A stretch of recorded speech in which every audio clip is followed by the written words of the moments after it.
Worldwide movement, peace, love, respect. Big King Sadiq hollering at you one more again. All right. Everyone, oh man, thank you so much. I love you all. I appreciate you tremendously. Thank you for helping to build the worldwide movement. Peace, love, respect. Yes, indeed. All right. Man, it's been a beautiful day yet again in the, what is it now, almost 5-year-long streak of good days, right? Which, folks, just represents the fact that it represents a change in lifestyle, right?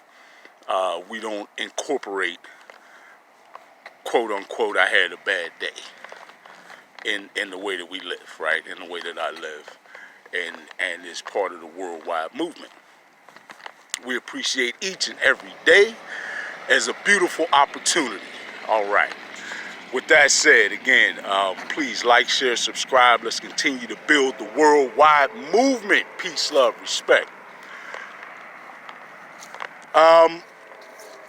This is one that I'm going to ask you all to take a journey with me.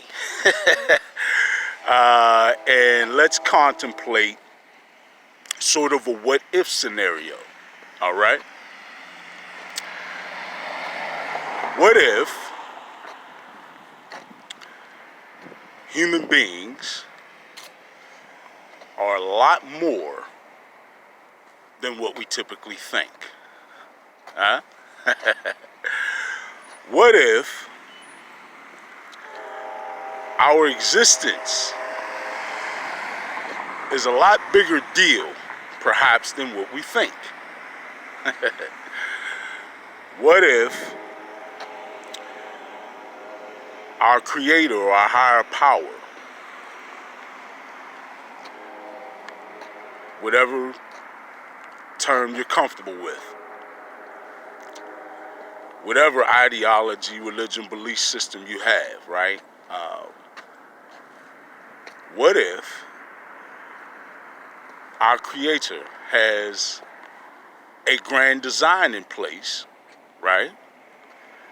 The creator and sustainer of everything that ever was, does, and ever shall exist, has in fact a grand design in effect, right? Which is only,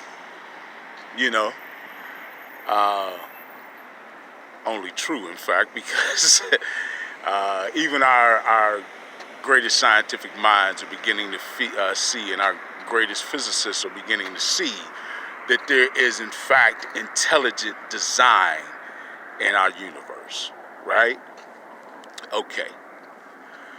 So if there's a great system in place, then obviously everything is purposeful, has reason and purpose behind it, right? Including our existence and the totality of our existence, meaning all the lifetimes we live, what it is we actually are, folks. Sure, we know about our flesh and blood part, but I think a lot of us may have a lot of questions about, well, what else is there to a human being? And that's perfectly fine. And a lot of that centers around what is a soul, right?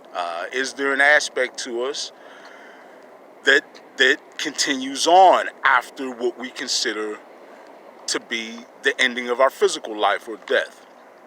Well, we know energetically and scientifically that there's certainly more of us that goes on, because we know that there are those aspects of us that in fact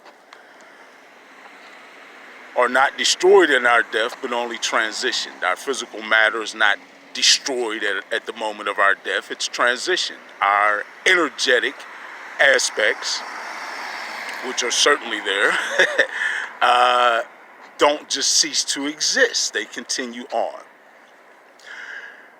So what if we do have, in fact, these multiple lifetimes that we live, right? And that's part of this grand system. And the purpose, let's say, for us existing is for these souls that we have, or that we actually are, right?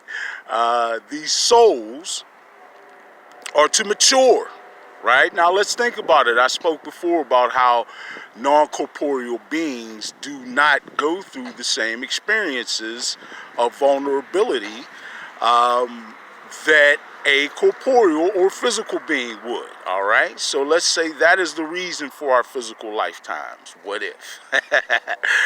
And if the reason for our physical lifetimes is spiritual maturity, and let's say, what if the culmination of all these lifetimes that many of us have lived over and over and over and over again on the planet, old souls I'm talking to,